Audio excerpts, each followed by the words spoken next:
Hi, welcome to story time. We're not ready yet to start, but just gonna see how things are going so far. Appreciate you being here. I look forward to this next chapter from Sheriff in a Small Town. This one is a double-edged bequest. So I don't know if you've read the first book, but in the first book, Rocky and Talbot go out on this call to Tom Horton's place, and because he bought a place in the country. And when they went and checked on him, they just curious to see this guy had never farmed in his life. And he was working at this lake area with a backhoe and digging things out. And as Rocky and Talbot got closer, they realized, there's bones and things in that pile. And what it turned out was that this guy had been part of the mafia at one time and was their undertaker. So when he eventually he said, "Look, you guys are all right, but if you take me in, all hell's breaking loose." And they realized he was telling the absolute truth, so they weren't sure what to do and decided, well, one thing we can do is take this guy in. They did, and soon afterwards, Rocky and Sheriff Morgan were visited by a person from the mafia. Definitely could tell that this guy was not local. And this person said, "Look, you're a smart guy. You haven't, I understood, we understand why you did what you did, but he's going to be getting out soon. And our advice to you is leave things be. Don't call the FBI. Don't call anybody. Just leave things be. Let us take care of it." Well, Rocky couldn't do that, and he called the FBI to have this stuff taken care of. And sure enough, all hell breaks loose, and they had mobsters coming in from all over, staying at the Y, basically taking over the town. And it became, at the end, a shootout between the forces of the law, and the mob. Luckily, Morgan's marauders were a bunch of sharpshooters that he had trained when he had done this early on, and so they were able to rout the mobsters. But the guy that they took in, Tom Horton, he died in prison. So we'll kind of go over that in a minute here. What time is it? Is it time to start? Nope, we got a couple more minutes. I'm going to wait till 6 just in case anybody else decides to join us. But if at any time during this you have any questions about uh, why things are the way they are, or what's going on, let me know. After I'm done with the reading, then we'll answer any questions. Got my tea. Hopefully it stays hot during the reading. And this, I like my shirt. This is my newest T-shirt. I like this for some strange reason. All right, I'll tell you what. I'm going to start. I don't think we're going to get anybody else here right now. So this is a double-edged request from Sheriff in a Small Town, the second book. Rocky was going through the morning mail. At the side was a large, legal-looking envelope that had come registered mail. Rocky was only mildly curious as to what it contained. Agnes was on pins and needles. The fact that Rocky knew she desperately wanted to know what the envelope contained was why Rocky was leaving it for last. Agnes sat down at the table and tapped her nail on the envelope. But she didn't get a response from Rocky as he read on the advertisement for crop seeds.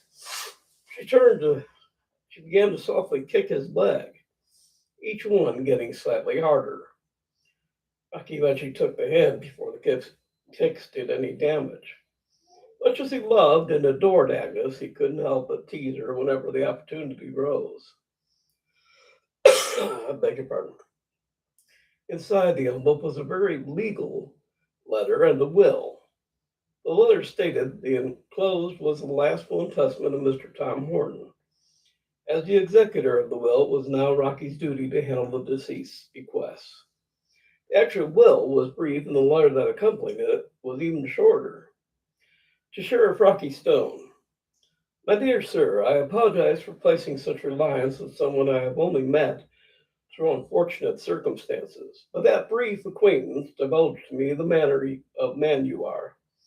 Considering the nature of my former associates, I would rather turn in the end time of my life to one who, while I unfortunately cannot call you my friend, at least I can say you are someone I trust. I know your courage and integrity, and therefore know that what I have to leave will be in safe hands. What follows is the last will and testament of Tom Lucius Horton. I, Tom Lucius Horton, being of sound mind and body, do hereby make the following bequest. I leave my home in town and the contents therein to be sold to the highest bidder, and that the funds be used to the benefit of the town. The house I purchased recently and the adjoining land that I bought long ago, amounting to 164 acres, plus all buildings appertaining to these properties, I leave to Rocky Stone. I know you will show this property the respect it deserves. I'm told that the FBI have removed the contents of the lake and that it is returned to its original state. May God give those who resided within its depths eternal peace and be received in his glory. May God forgive this sinner who, as he prepares to stand before his Maker, earnestly prays to be forgiven for what he was forced to do. Under the mat of the farmhouse is the key to a safety deposit box that contains my personal wealth. I never lived in this house, much less set foot in it, so it is free of association with my doings. The wealth I leave to yours and Deputy Talbot's hands to be done with as you see fit. The money I received through my employment was donated to the two churches in town that it might be purified through distribution to aid others. Please donate the rest of my bank account for the same purpose. The money I have in the box was left to me by my parents on their death. It is untainted and therefore should be acceptable to you and yours. I respect the courage, integrity, and honesty that you both showed when you set in motion all that happened afterwards, and I am glad that you survived to tell the tale. May life bring you the peace it withheld from me. With sincerest respect to all, I close this will, signed Tom Lucius Horton, witness Charles Raymond Chandler, Warden of Phelps Penitentiary. Agnes leapt out of the chair and had the keys to the truck in her hand while Rocky was still reading the missive. Rocky, come on, I want to see your new place. Rocky looked up solemnly. Agnes, you might want to hear a few things before we go. She sat down curious.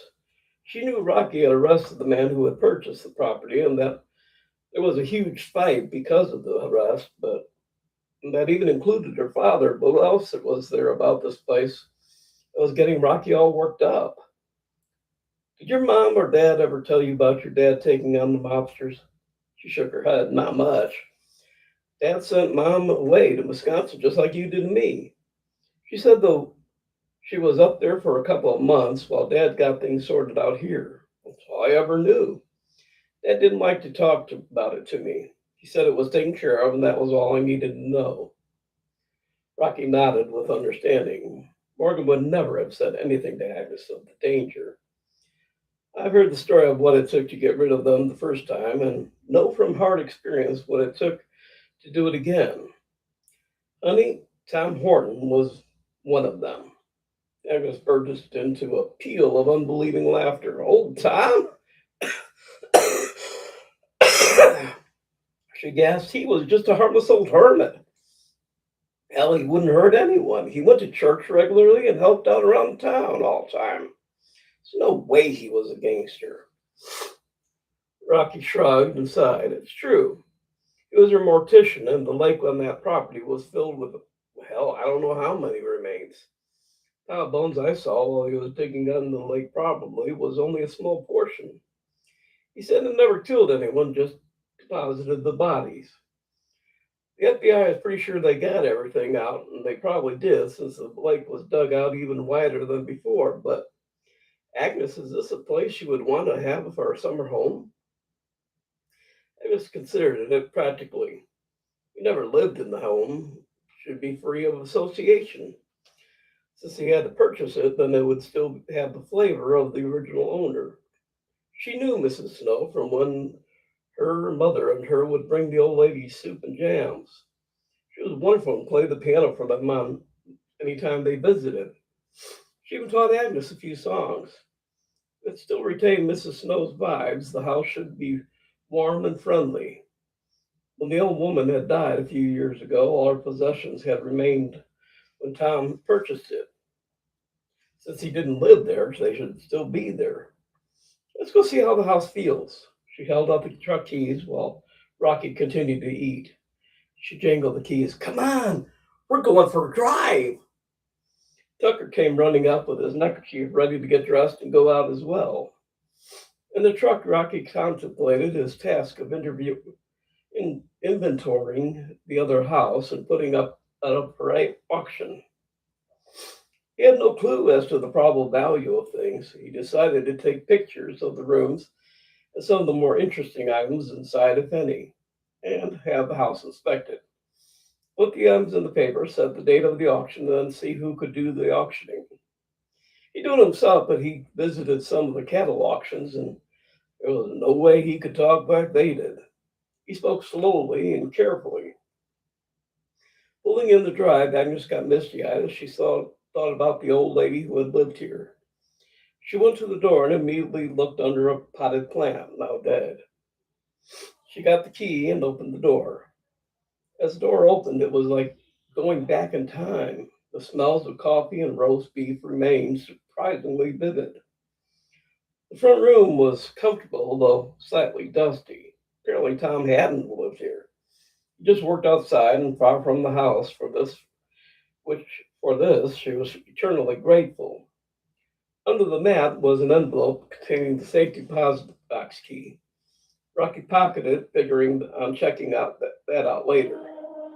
Agnes sat at the piano and played a simple song that was almost a variation of the scales. She looked back at Rocky. It's called Swans on the Lake. It's the first song I ever learned from Mrs. Snow. Looking around, she half expected to see Mrs. Snow come down the stairs to greet them. Rocky said he had to go into town to get the auction started for Tom's place and to check what was in the lockbox. Agnes got reacquainted with her new home. In the basement, she found an old washing machine that had a ringer. She couldn't explain why it excited her so much. Upstairs, she saw a large bed in the spare bedroom, the sheets clean under the knit coverlet. She curled up under a large, thick comforter and fell asleep. In town, Rocky was taking an inventory and snapping pictures of everything inside and out. Tom must have lived here all his life. In fact, it appeared that no warden had ever changed anything since the home was built in the late 1700s. Everything was old to the point of being antiquated. It was obvious that the place had been in this family for at least 6 generations. Over time, some things had been added to make things easier, but the stove in the kitchen still burnt wood, and the sink still used a pump. Looking through the Victrola, he found some Offenbach and put on the Tales of Hoffman. The beautiful music came through loud and clear, and he kept it on as he continued his inventory. When he left, he had gained new insight into Tom Horton through a diary he had found. While he may have been in bad company, it seemed he didn't have much choice. The mob latched onto him with threats to harm his family. Eventually, they had gained total control over his actions. He kept his mouth shut, lived a quiet, retired life, did some good for the town and people, and kept only enough of what the mob gave him to keep himself living in a semi-comfortable life. The rest he always gave to the churches in town as a means of purifying the money and his soul. As he walked to the photo lab, he decided that Tom was an all right guy, just in a bad situation who had made the best of it. He left a rush order on the negatives and pictures and went to the office to compose a write-up on the coming auction. The write-up and photos were done at the same time, and Rocky took both to the Sentinel for publication. He stopped in to see his old boss and chatted for a while. Bought in something for the paper. We're going to auction off Tom Orange's place in town. There are a lot of items that might be antiques and stuff left by his parents, so since he has requested the place and furnishings be sold in one piece, I think it should sell pretty high. Uh, Nelson, Pat showed me the obituary he wrote about Tom. Seemed a little harsh, if you will excuse me saying so. Editor-in-Chief Norman's brows raised so high they disappeared under his bangs. Rocky, this guy almost cost you your life, not just yours, but your deputy and father-in-law as well. What did he do? He bribe you off? He immediately regretted this offhand remark as Rocky's face flushed and his fist clenched. Rocky realized that Norman might have some justice, though, when he remembered the house he had inherited. Norman, I'm going to show you his will and the diary I picked up in his house. I'll let you decide if he's bought me or not. You're an honest man, so I'll leave these with you and go back to work. You can keep the obituary as it is or change it. It's up to you. On the way back to the courthouse, he stopped at the bank and checked out the safety deposit box. Inside was $10,000. He pocketed the funds and explained to the bank president that the remainder of Tom's bank account was to go to the two churches. Still feeling a little bit uneasy in his mind, he continued his walk slowly to the courthouse while his mind ran in circles. Sitting in the courthouse with Talbot, he continued his internal debate. Calling Talbot over, he explained his view of Tom. What do you think, Talbot? Am I going easy on him, or is he really almost a martyr? Talbot was shaken by the term. Rock, I kind of get where you're coming from, but he was put in the position he was by the mob, and like you said, he didn't have much choice. From what I've heard about the guy, he tried to make up for what he had to do. I don't know if I'd call him a martyr, but he paused and thought about things he heard in town and from Rocky. Well, maybe martyr is the word. He couldn't have a family of his own, did what he could around town, gave all the money except what he needed to survive to the church. Rocky pulled out the abandoned stacks of bills and separated them into two piles. One of these stacks is yours and Michaela's. He said the money was from his parents, not the mob, so he felt comfortable giving it to us. Rocky made no move to claim his half, nor did Talbot claim his. Both men looked at the money sitting on the desk, then at each other. The door opened and Norman came in with the diary and will in one hand and a fresh newspaper in the other. The newspaper was folded at the obituary and he handed it to Rocky. Rocky smiled when he read what Norman had changed it to. Tom Hubert Horton died at 10 o'clock Thursday morning. Bachelor all his life, he showered the town with friendship and help to all who needed it. Some considered him a hermit, and it is true he kept very much to himself. He lived in the home more than 3 generations of his family had lived in before him. His donations to both churches and town were generous. He lived a simple life and remained to the end a friend to all. There will be a non-denominational ceremony at the grave site in St. Luke's Cemetery on Saturday at 10 o'clock in the morning. Rocky, I'm glad you came in when you did. You're right. The other write-up was damn harsh on a man who was just trying to survive. He spent his whole life trying to make up for what the mob was making him do. I'd say his slate was wiped clean. In fact, I was thinking of taking up donations to pick up the park area in the cemetery. Add flowers and such in his name. Hell, we probably won't collect a lot, but it'd be nice to do something. What do you think? Rocky looked over at Talbot, who was already ahead of him, and nodded. Rocky pulled out the stacks of bills and pushed them over to the desk to his old boss. That should just about cover it. Anything else more you get could go towards repairing the fountain. Darn thing tore my pants last time I sat on the edge. Norman was in shock as he counted the money Rocky had handed over. From Tom, one last little thing he could do for the place he called home. Putting the money into a paper bag, he almost forgot the other item he wanted to talk to Rocky about. Taking the paper, he had refolded to a notice about a large company wanting to build a discount department and grocery store near town. They were looking for a large plot to build on, and the word was they were aiming to taking over one of the farms in the outskirts. You know, Rocky, that plot you inherited would fetch a pretty penny from some company like this. You could retire at a young age and live out the rest of your life in comfort. Rocky tossed the paper across the desk. Yeah, I could, and I could watch the town go to shit because of it. You put a place like this in here, and what happens to co-op and the general store? Heard tell they put one in Troy, and the town almost lost everything that made it special. I don't want to see that happen here. Besides, Agnes has taken a shine to the place. It belonged to Mrs. Snow, and she and her mom would take food and things up to her a lot. I try and sell, and she'll skin me alive. The paper was on sale within an hour. Rocky was on a patrol and suddenly became the center of attention. People wanted to know about the auction. Was he going to sell the farmhouse to the big company? Wasn't Tom a gangster? So his house should be burnt to the ground. They talked about raising this old snow house as well, since it had been used as a burial site. How could anyone want to live in a place like that? They felt that since Tom had been a gangster, that he had left Rocky and Talbot millions, as well as the house. That the two would no longer be protectors, but would feel they were above everyone else. People also threatened to burn down the courthouse if he did so. Too many of the small businesses would go under.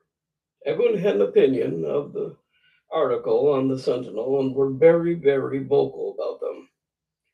Rocky realized this whole thing had set the town on edge. All right, that's where we're going to stop today. The next chapter is big business versus a small county. So we've been reading now for, I'll tell you what, we've only been reading for 17 minutes. Let's take a survey here. Type in, should we continue on, do the next chapter? It won't take very long. It's only about 5 or 6 pages. So what do you want to do? I can't. I'm going to try and see if I can. I need my. I've got things blocking this thing, so I can't really see. Hi. Okay. So, what do you think? Should we continue on?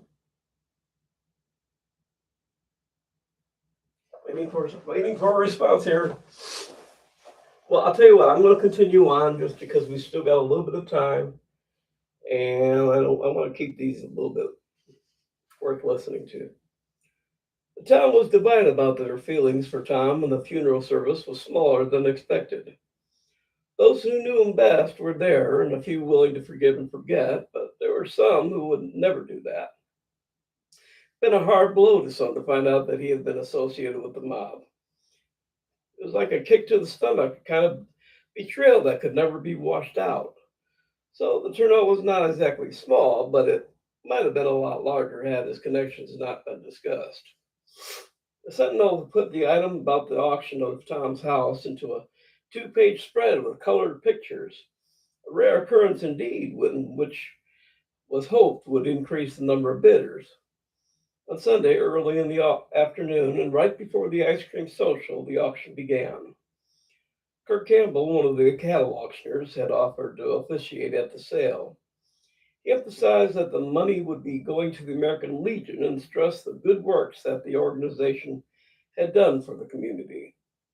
Folks, this house has been in the community for 6 generations. One of the recent occupants may have had some shady connections, but the house itself is free from blame. Some of you will not remember the name of Jedediah Horton, who built it, but he did so with his own 2 hands, and it's never had a lick of trouble. He did the job right, and whoever gets this house will be able to pass it on to generations to come. By taking the association back to Jedediah and off Tom, he hoped the history lesson would get the house sold for a good sum. Kirk looked out over the assemblage and tried to work out how many spectators were there for and how many were bidders. To his trained eye, about a third appeared to be bidders. You could tell the ones who were hoping to get a place cheap and the few who were there to acquire a well-built home with plenty of antiques as a speculation more than just on the contents of the home. He took a deep breath and began the bidding. Bidding starts at 10,000, ladies and gentlemen. Who will give me 10,000? There was a flicker of cards and the bidding was off. I'd love to be able to write the speed at which Kirk rattled off the amounts and called out the bidding. That was why this auction had such a big crowd. Plenty were there for the rapid-fire speech of the auctioneer. Bidding slowed as the price approached 35,000 and stopped at 38,500. The winning bid was from the bank president. He was invited onto the bandstand to receive the paperwork and hand over the check. Once signed, sealed, and delivered, he called up Carol Phelps, who ran the Historical Society. Mrs. Phelps, this home is a time capsule and should be left as it is, as a reminder of how people lived around the time of the town first began. Therefore, I'd like to present the Horton home to the Historical Preservation Society as a memorial to Jedediah Horton, who not only built this house, but designed many of our most auspicious buildings. He handed over the keys to thunderous applause. The check was handed over to the American Legion and to another round of applause. Sitting in the back, Rocky, Agnes, Talbot, and Michaela were discussing the snow house as Agnes insisted on calling it.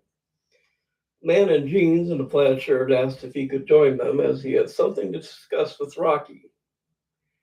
As Rocky looked the man over, he was convinced that this man was not from around here. He had the look of a city person trying to fit in with small-town people. But the slicked hair, expensive tailored shirt, and well-kept hands gave him away.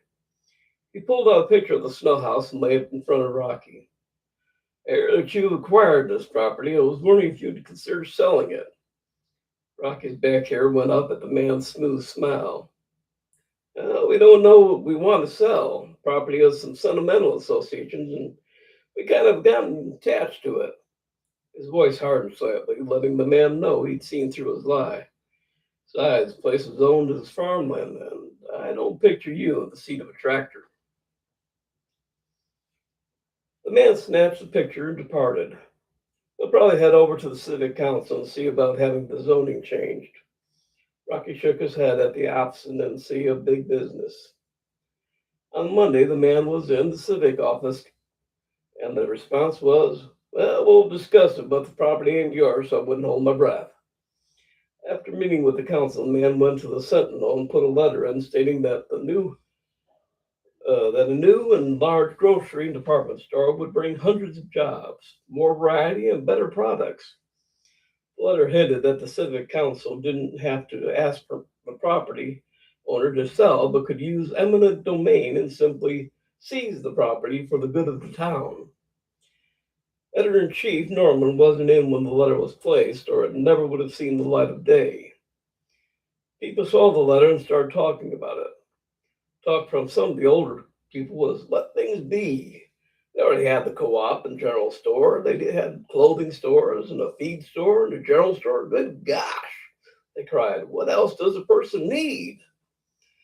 Younger felt that a huge store like that they were proposing might be a good thing. Plenty of jobs, better clothes, more fun, and a good place to hang out.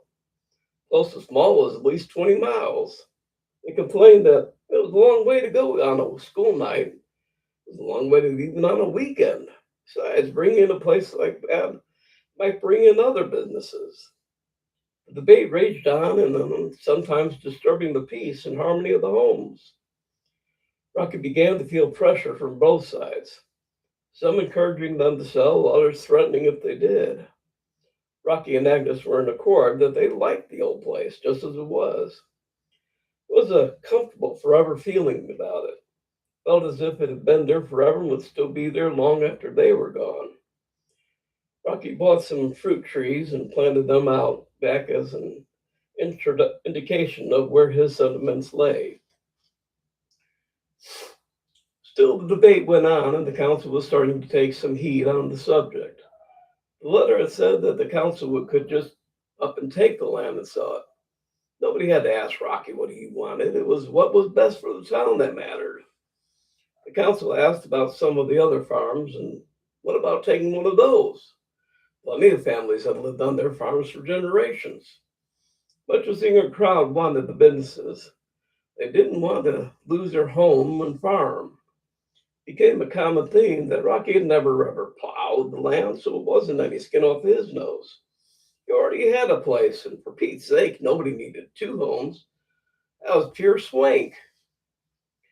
Frank Morgan stopped by the snow house and asked if they could talk. Morgan was in the living room reading a paper and munching on a stack of cinnamon rolls. As Frank passed him, he marveled at the look of utter contentment on his face. In the kitchen, they sat Frank at the kitchen table and put a plate of rolls in the center for them all. Under the influence of such hospitality, Frank withered visibly. He sipped his coffee and reached for a roll. Rocky tried to put him at ease. You got to quick drink here.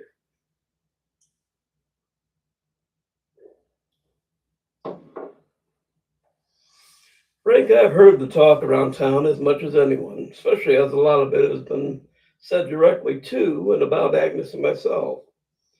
Morgan brought his cup in for a refill from the gallon percolator they had discovered in the kitchen, and now it was constantly in use. After which he sat at the table too. Agnes excused herself and went down to the basement. She'd begun to using the old washer for jeans and Rocky's uniforms. It had a wringer that practically pressed the clothes dry and put the creases in at the same time. She said it saved her heaps of time ironing. In the basement also was an old cast iron gas stove with porcelain knobs. It worked even when the power went out, so they had bought a couple of chairs and a radio down for storms. Morgan interrupted. Rock, not to bring personal issues into the conversation, but I was wondering if you two are going to move in here permanent. The old house is still pretty much like I left it, and kind of wouldn't mind moving back in. I mean, if you really are going to keep this place, I don't know what you'd want to do about your old place, though. Rocky grinned internally. His father-in-law was always one step ahead of everything and knew Rocky needed a little help about owning a farm. Clapped him on the shoulder. Agnes would be thrilled. We're parceling out the field and setting it up for folks in town to do a little farming on their own. They can grow and pickle or can right here.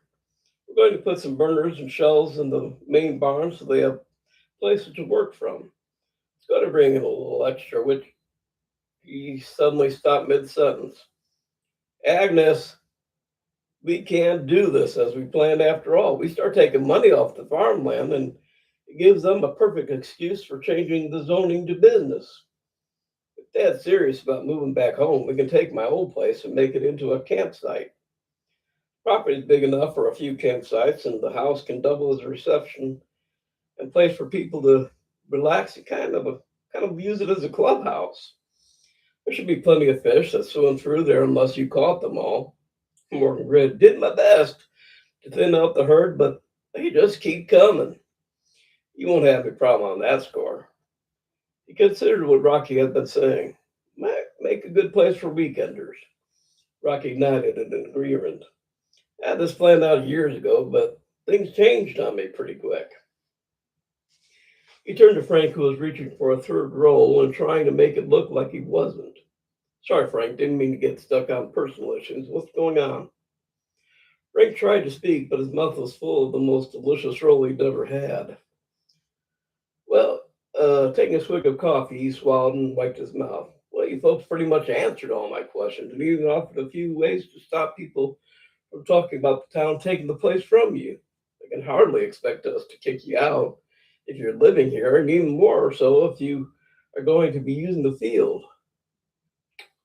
May I suggest you get with Mrs. Paletti at the school? She's the home ec teacher and has been trying to get the school to start teaching about farm to fork.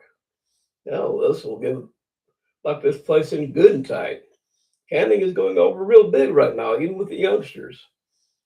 I might suggest they try doing some pickling. I haven't had a good pickle since Winnie, who lived here, made them years ago. I don't know what she put in them, but she won every contest she ever entered. Probably has a drawer full of ribbons around here somewhere. He looked around and admired the feeling of permanence of the place. Rocky, Morgan, Agnes, I want to ask your opinion on something.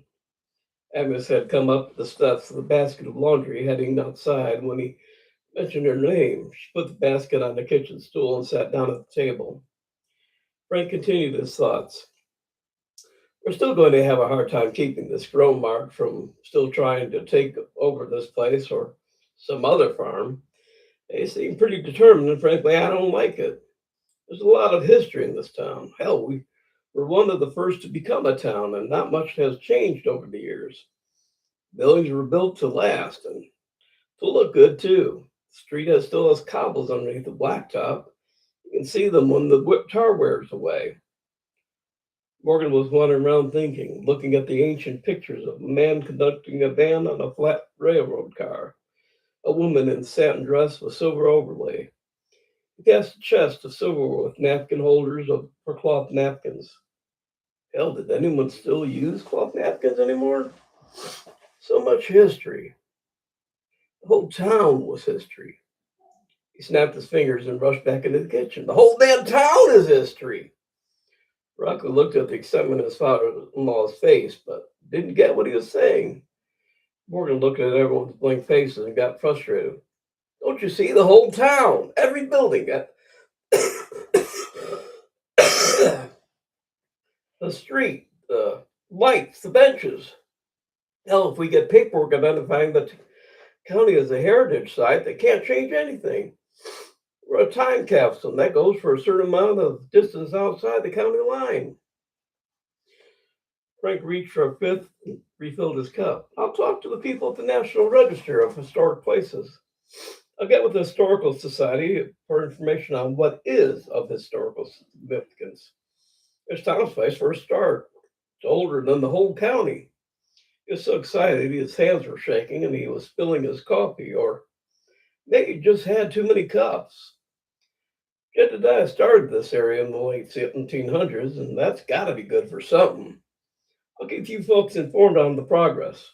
We'll beat these bastards yet. The Historical Society was way ahead of them all and had many of the buildings already designated as of historical significance. That morning, they had put in the paperwork for Tom's old home, and it was being designated as museum. Seemed likely that they would indeed beat the bastards yet, but big business has a foot in many doors and a finger in many pies, and their success was yet to be secure. All right, that's it for today. Next one is family problems about Talbot and some of his issues. So that's it for today. I appreciate you being here. And I look forward to seeing you on our next reading. Our next reading will be done in, let's say, 4 days. So today is Friday, Saturday, Sunday, Monday, probably Tuesday. And we'll be doing the next reading at 10 o'clock in the morning. That's Eastern Standard Time. I don't know what it will be your area, but I hope you'll listen in and I hope to see you then. So until then, I appreciate you being here. I hope you enjoy these, and I look forward to seeing you again on Tuesday the 10th, or rather Tuesday at 10 when we start the next chapter. So thank you again for being here. Be good to yourself. Bye.